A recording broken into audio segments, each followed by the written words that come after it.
Meu amigo, você tá lascando com a cabeça do povo que já não anda legal. Aconselho a apagar esse vídeo, pois vai comprometer muito o aprendizado das pessoas.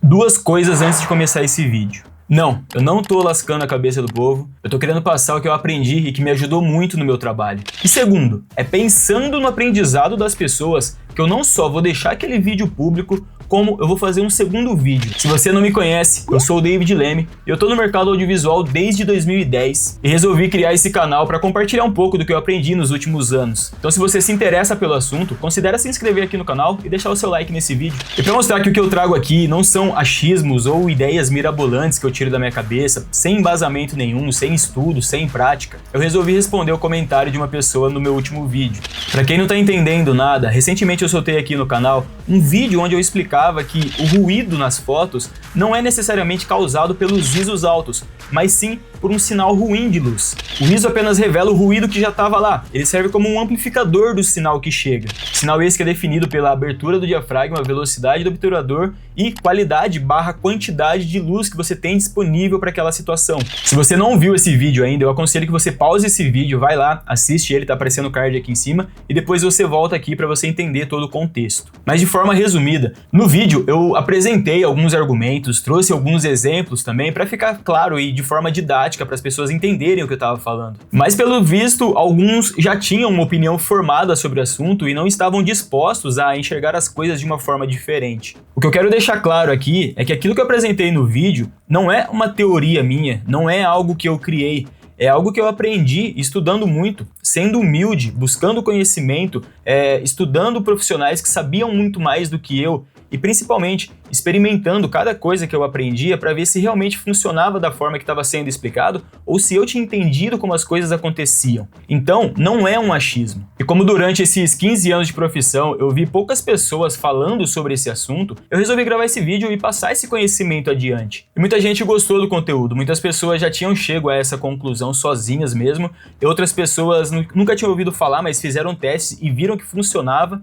E outras até trouxeram uns complementos bem interessantes que eu vou apresentar também nesse vídeo. Mas teve um comentário em particular que acabou me chamando mais a atenção. Porque em parte ele trouxe alguns questionamentos válidos, em alguns outros ele acabou se equivocando um pouco, e em outros ele mostrou que ele não entendeu nada do que eu expliquei no vídeo. Por isso que eu acho que é legal trazer de novo o assunto aqui, esclarecer frase a frase desse comentário, refutando com provas, argumentos, e não com achismos ou opiniões pessoais minhas. Antes eu acho que é legal trazer alguns comentários que acabaram somando com o vídeo, tá? Como esse aqui do Cássio Neves. Mano, a explicação tá linda, mas só uma curiosidade de um cara que, além de fotógrafo, é músico também. O ISO seria mais como um ganho? O ganho é importante, pois ele aumenta o sinal de entrada e cria a possibilidade de um maior volume, mas se você exagerar, ele vai sujar o som, criando distorções. E se os outros fatores estiverem mal regulados, aumentar o ganho só irá piorar as coisas. Isso aqui é justamente o que um amigo meu, técnico de áudio, ele me explicou quando eu pedi ajuda uma vez para ele, um áudio que chegou até a mim para uma edição,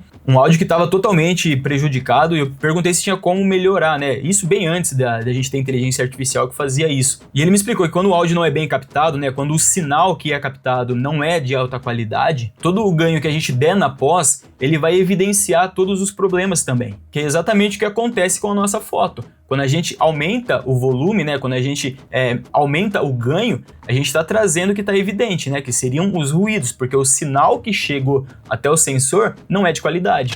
Ótimo vídeo! Eu comecei a fotografar em 2025, eu tô fotografando pessoas treinando na minha cidade, normalmente entre 6 e 11 da manhã aos finais de semana. E minha configuração é 1/1000 para congelar bem as pessoas, f5.6 porque minha lente 75-300 vai de f4 até 5.6 e eu não quero problema de fotos mais escuras quando der zoom, e deixo o ISO no automático, mas limitei a câmera para não passar o ISO de 6400. Rodrigo, aqui vai uma dica para você, cara. A abertura você tá trabalhando certinho, tá? É ideal você manter a mesma abertura em todo o range da lente. Mas a velocidade, eu acho que você não tem necessidade de trabalhar em 1/1000. Acho que as pessoas não se movimentam rápido. Você pode cair pela metade ou até um pouco abaixo. Se você quiser, pode trabalhar em 1/320, por exemplo. Porque 1/1000, cara, com certeza você está prejudicando o sinal de entrada, que eu explico no outro vídeo, mas eu vou explicar nesse aqui de novo também. Quanto mais tempo o sensor fica exposto à luz, melhor é o sinal que vai chegar até o sensor. Então, quando não existe essa necessidade de você congelar algo que está se movimentando tão rápido, você pode trabalhar com uma velocidade mais baixa, que automaticamente o ISO também vai ser mais baixo, tá bom? Então fica a dica aí para você. Muito bom, quando gravamos em log, também temos que ter essa ciência de que existe o ISO onde não teremos tantos ruídos na colorização. Na minha, por exemplo, é 800 e sempre tento manter disso para cima. Assim a cor fica bem suave. Aqui a Tarsila ela tá falando de ISO nativo, que é bem importante para o vídeo, tá? Se vocês quiserem eu faço um vídeo falando sobre isso, então deixa aqui nos comentários. Mas sim, o ideal é você manter sempre próximo do ISO nativo, às vezes um pouco para baixo, um pouco para cima, mas sempre ali sem fugir muito dele quando você tá trabalhando com o vídeo. Porque o vídeo apareceu para mim 4 dias depois de eu perder um registro de um momento único na minha vida, com uma foto super escura por medo de subir o ISO acima de 400. Consegui recuperar um pouco da foto, mas agora eu vou perder esse medo de vez graças a esse vídeo. Pô, Cláudio, é isso que eu falo, cara. É importante a gente ter acesso à informação e quando a gente tem essa informação é importante a gente passar pra frente. Com certeza, se você tivesse se deparado antes com esse vídeo aqui ou outros vídeos que também falam sobre o mesmo assunto, você teria salvo esse registro. Bom, mas fica o aprendizado e daqui pra frente não tenha medo de usar ISO alto. Tenha medo de não ter um bom sinal de luz. Isso sim você deve ter medo. E enfim, chegamos ao comentário que deu origem a esse vídeo. E como eu falei, eu vou refutar aqui frase a frase dele, tá? Eu vou trazer provas, vou trazer alguns dados que vai ajudar a gente a entender. É como dizem, né? Não levante a voz, melhore seus argumentos. Então vamos lá. Ele começa o comentário dizendo: você está um pouco equivocado nesse vídeo. Nos exemplos que você está mostrando nas imagens, onde os ruídos mais altos estão apresentando menos ruídos, é porque a velocidade do obturador está mais alta nas imagens que está mostrando e também a abertura f10 em comparação com f5. Justamente, foi o que eu expliquei no vídeo aos 2 minutos. Isso significa que há uma proporção desfavorável entre a luz captada pelo sensor e o ruído ligado ao sensor e aos sinais eletrônicos. O ISO alto por si só, ele não cria o ruído, ele apenas revela o que já estava presente na imagem, de acordo com a qualidade do sinal de luz antes determinado ou disponível no ambiente. Ou seja, o ruído ele já existia antes mesmo de você regular o ISO para corrigir a exposição. Não é o fato de aumentar o ISO ou diminuir o ISO que vai causar mais ruído, e sim quando as escolhas anteriores da luz chegar até o sensor são ruins, prejudicando o sinal de luz que vai chegar até o sensor. E quais são essas escolhas ruins? Tem uma abertura menor no diafragma, uma velocidade mais alta no obturador sem necessidade e a quantidade / qualidade de luz que você tem disponível. Quando você tem esses 3 pontos trabalhando contra você está diminuindo a qualidade do sinal de luz, deixando ele mais fraco e deixando ele mais sujo. E quando você erra nesses 3 fatores, o que sobra é aumentar o ganho, que no nosso caso é aumentando o ISO, e o ISO alto vai evidenciar essa sujeira. Assim como o Cássio Neves bem disse, o ISO serve como um amplificador de sinal. E aí ele segue: meu amigo, aí você tá lascando com a cabeça do povo que já não anda legal. Tá, isso aqui diz alguma coisa. Bom, enfim, não vamos entrar nesse mérito. Quanto maior o F, a abertura, mais escuro fica a imagem, óbvio. Aí você compara essa de f10 de abertura com a de f5.6, óbvio que vai ficar com muito ruído. Olha a quantidade de stops que está comparando. Bom, aqui ele está repetindo basicamente a mesma coisa que ele falou no primeiro trecho, mas sim, ele tem razão. Eu prejudiquei o sinal que chegava até o sensor propositalmente. Eu fechei mais o diafragma, eu aumentei a velocidade do obturador para a gente ter um sinal mais fraco e mais sujo que chegava até o sensor, porque justamente esse era o propósito do vídeo, era eu mostrar para vocês que essas escolhas ruins causavam muito mais ruído do que o próprio ISO.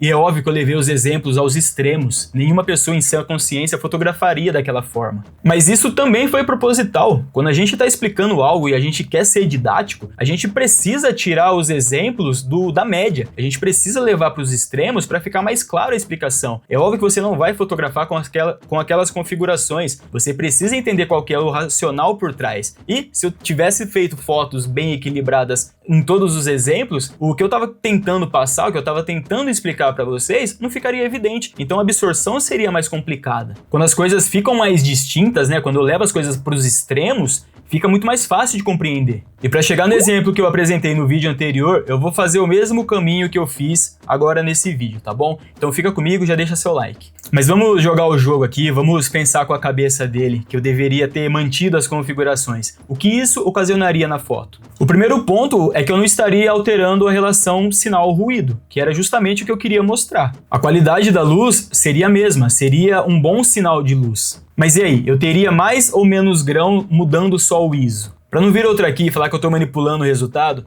eu vou mostrar o que aconteceria na prática. Nessa foto, eu cheguei na configuração ideal de 1/200 com abertura de 3.5 e ISO 1600. Para seguir a regra do nosso amigo, eu não vou alterar a qualidade do sinal de luz que vai chegar até o sensor. Ou seja, eu vou travar a abertura em 3.5 e a velocidade em 1/200. A única coisa que eu vou alterar é o ISO na hora do clique e depois eu vou acertar a exposição na pós. Vamos lá. A primeira comparação é a imagem com ISO de 1600 com a de 3200. Perceba que depois de corrigir, de diminuir a exposição, quase que o ruído é o mesmo. A diferença é muito pequena. Essa é até uma técnica que muitos fotógrafos usam. Fazem a foto um ponto à direita, né? Ou seja, um ponto super exposto, e depois corrigem para baixo a exposição. Se vocês quiserem, eu posso fazer um vídeo explicando como funciona essa técnica, então deixa aqui nos comentários. A segunda comparação é com o ISO de 800, tá? Um ISO menor. E mesmo assim, a diferença de ruído é bem sutil. Tem sim mais grão, mas não chega a ser algo gritante, algo que prejudique a foto, tá? Mas lembra que nós estamos falando de um ISO mais baixo. Então a foto com 800, ela tá com mais grão que uma foto de ISO de 1600, mantendo a qualidade do sinal de luz, tá? A terceira comparação é com a imagem de ISO 400. Existe uma diferença um pouco maior, mas mesmo assim o grão ainda não chega a ser algo incômodo, tá? A gente percebe uma diferença, mas mesmo assim a gente não tem algo que incomoda tanto, que é tão gritante. Tem mais grão, o ISO mais baixo, 400, mas mesmo assim ele acaba não prejudicando tanto a nossa foto. Mas presta bem atenção nisso aqui, tá bom? Mesmo mantendo a qualidade do sinal, a gente tá tendo mais grão, mesmo que pouco, nos ISOs mais baixos do que no ISO ideal, que foi de 1600. Pode não ser algo tão distinto, algo tão gritante? Pode, mas mesmo assim ainda tá tendo mais grão nos ISOs mais baixos. Agora, comparando os extremos, o ISO de 400 com o de 3200, a diferença é um pouco maior. O 400 acabou sendo um pouco mais prejudicado nesse caso, mas mesmo assim a diferença não é tão gritante. Ou seja, o ISO interferiu muito pouco na quantidade de ruído que a imagem tem. Tá, agora você deve estar achando que realmente eu manipulei os resultados no vídeo anterior, né? Porque quando eu alterei o ISO no outro vídeo, a diferença foi muito mais gritante, teve muito mais diferença, teve muito mais grão nos ISOs baixos do que nos ISOs altos. Se você ainda não chegou numa conclusão sozinho, fica calmo que eu já vou te explicar o que está acontecendo aqui. Mas antes vamos ler a última parte do comentário. Aconselho você a apagar esse vídeo, pois vai comprometer muito o aprendizado das pessoas. Não, eu não vou apagar esse vídeo, porque um vídeo quebrando um paradigma de tantos anos precisa ser assistido por mais pessoas. Vamos continuar aqui. O vídeo seria válido se tivesse usado as mesmas configurações de ISO, velocidade e abertura. Esse vídeo não faz muito sentido porque se eu tivesse usado a mesma configuração para ISO, velocidade e abertura, eu teria sempre o mesmo resultado, então acaba não fazendo sentido. Mas vamos continuar. Mas usou diferente na demonstração, é óbvio que vai dar diferença. Bom, aqui ele está dizendo que basicamente eu manipulei os resultados. E agora eu vou provar para você por que não foi manipulado. Muito bem, o primeiro teste eu fiz mantendo, o sinal de luz, ou seja, mantendo a mesma iluminação, mantendo a mesma abertura e mantendo a mesma velocidade, alterando só o ISO. E a gente viu que os resultados foram grãos bem parecidos. Os ISOs mais baixos tiveram mais ruído, mas não chegou a prejudicar a foto. Agora, por que no vídeo anterior a gente teve uma diferença de grão muito maior quando eu trabalhei com ISOs diferentes e aqui nesse primeiro exemplo não?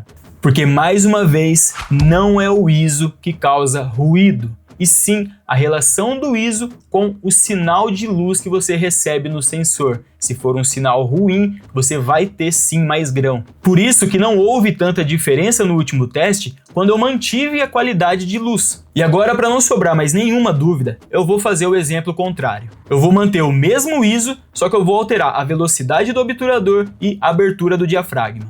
A primeira foto continua sendo a nossa exposição ideal com ISO 1600, 1/200 e f3.5. A segunda nós vamos manter o ISO 600, mas a velocidade vai para 1/500 e f4.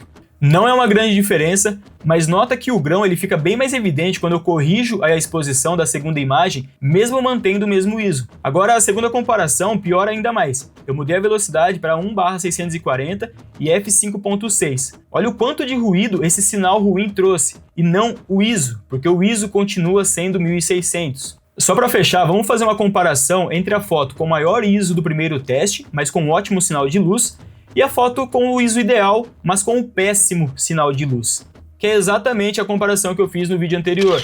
uma foto com o ISO mais alto, mas com uma ótima qualidade de sinal, e uma foto com o ISO mais baixo, mas com um péssimo sinal chegando até o sensor. Ficou claro de uma vez por toda? Eu preciso ser mais didático que isso? Amigo, se eu fui desrespeitoso com você em algum momento, eu te peço desculpas. Mas é evidente que antes de você fazer esse comentário, você nem se deu ao trabalho de pegar a sua própria câmera e fazer os mesmos testes que você me propôs aqui. Meu objetivo aqui é que vocês testem as coisas que eu falo.